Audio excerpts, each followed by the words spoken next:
19th of May. In 43, I was in the Marine Corps. 1941. And I went about 3 years. I was a PFC, and I was communication personnel. They call them CP, because when we got up on the telephone pole, we were liable to be shot like clay pigeons. And I served with the 10th Marines Artillery. And we left Japan on December the 7th, 1945, and returned to the United States. We had campaigns at Saipan, Tinian, Okinawa, and then we were invasion troops in Japan.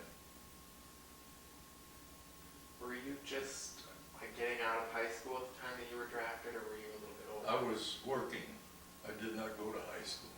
I was working as a printer, and I turned 18 on the 13th of March, and May the 18th, I got my draft notice. So I reported to the draft board, and they sent me down to Camp Blanding, Florida, and I was examined down there by the doctors, and they asked me which branch I wanted to serve with, and I had two brothers in the Marine Corps, so I thought they weren't any better than I was. So I asked for the Marine Corps, and I got the Marine Corps. And within a couple of days, I was on Parris Island, and went through training there, and then went up to New River, North Carolina for my telephone training. And then we spent 3 or 4 days and nights going across the country to Camp Pendleton, California. We had a Liberty in New Orleans, and that was it as far as the Liberties go. But anyhow, it was an enjoyable trip by train. 18 on April 26, 1945, I enlisted in the Navy. I already had my cap and gown for graduation, but they called and we reported in Great Lakes, Illinois, on May the 19th. Had basic training there, and from there we went off to Shoemaker Naval Base in California. And more or less, they really wasn't sure where everybody was going, but they was, I think, getting set for the invasion of Japan. So that's where a lot of people were really lined up for. And luckily the old H-bomb was dropped and the war came to a halt. And the rest of the time we were assigned to board ships, which they were decommissioning. So I was really about a little less than 2 years in. Being younger than Fred, I got out. And that's about the extent. I was in the Naval Reserve for a while, but never anything active.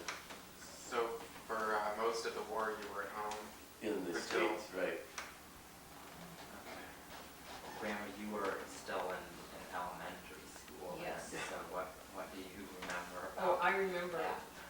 I remember when the Japanese bombed. We were having, it was a holy day at school, and we were all dressed, and we were ready to march in church, like we used to years ago, parade in church, and we were all dressed, and it was told that they had bombed.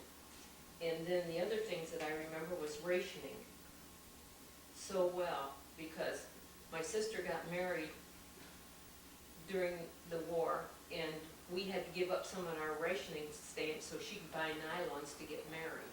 Because hose were rationed. You just couldn't buy a pair of hose. They were called nylons then.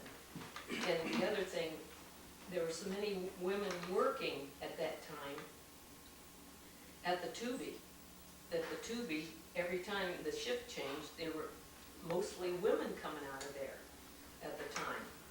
And the other thing that I remembered really well was a nurse shortage. And my mom was a nurse. And so she had to, back then, they did private duty nursing. And people would come to our house and just beg for her to come to work at the hospital, and she'd just stay in the room with just that person and nobody else. And she'd go and do private duty at homes too, because there was such a shortage of nurses. And I can remember the rationing of food too. I mean, we couldn't buy sugar and meat, and what was the other thing that was so? I Gasoline. hate to say it, but even liquor was controlled. Well, I don't remember that, Charlie. Yeah, shoes. That was the other thing my sister needed, was a pair of shoes for her wedding. We had to give up some stamps for that, for her shoes for her wedding.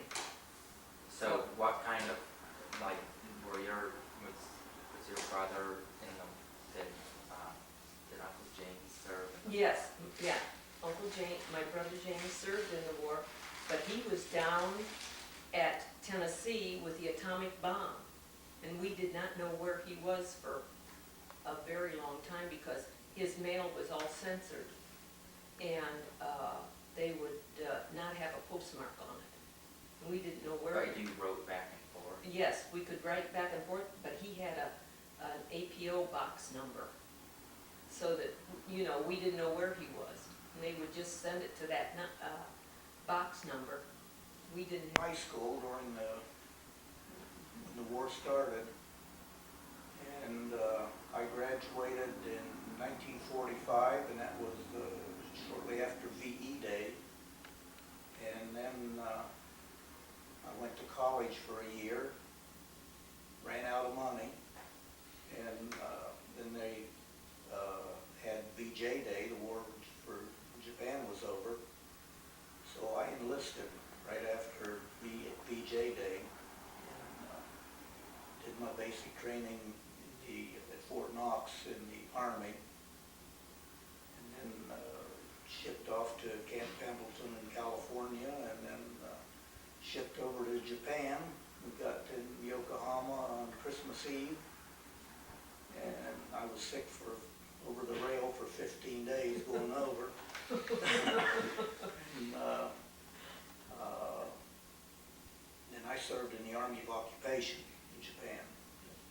After the war was over, there were still troops stationed in Japan to occupy the country. And I was in the field artillery over there. And we just did basic maneuvers and trained just as if we were training for the war. I did all of the trajectory for the howitzers. I was in the 105 howitzer battalion, and I did all the trajectory to determine how far the shells would go and how much how much powder to put in the shells to make them go a certain distance and so on. So it was just like a long, just kind of keeping the peace over there, Yes. and making sure everything was okay. That's right. We were there we were just peacekeeping troops. And I served over there for a year. I enlisted for 18 months. And since I didn't take any leave at the time, I was discharged in 16 months, and they made up for the 2 months that I didn't have leave. And So then they helped pay for your college. I had enough GI Bill after serving or enlisting for 18 months. I had enough GI Bill to get my master's degree. I didn't have to pay anything for the next 4 years of school for 18 months. So it was a good investment. But did it seem like the effort of the entire war was kind of supported by everybody? Like Vietnam people kind of frowned upon that. Did the community? Oh, yes. Very supportive. The people worked, You bet. did extra duty. They saved all their tin cans for the war effort so that they could be made into shells. They saved all of their cooking fat, all of that, all of their oils and cooking fat and all that. That was for ammunition or Yeah. powder, to manufacture powder. They made ammunition out of that, and there was a lot of recycling done at that time. I have some rationing stamps at home. Oh, I have the really? one of you that I you do did too. show. I've got ration books if you want to use So them. they like, how did you get those? Like, did The they government mail them? would- Oh, I know, No, but, to like, the- how did you You obtain go and them? apply for them if they had a, To the ration board. yeah, to the ration board. There was a place set up in town where you go and apply for them, and everybody, each member of the family got a ration book. And you had so many stamps that you could use for gasoline. Of course, we never had a car, so I think we gave our stamps to people that had automobiles. So you couldn't, it wasn't just like stamps for anything, they were specific stamps for Right. specific. There were stamps for gasoline, there were Shoes. stamps for shoes, there were stamps for meat, Sugar. stamps for sugar.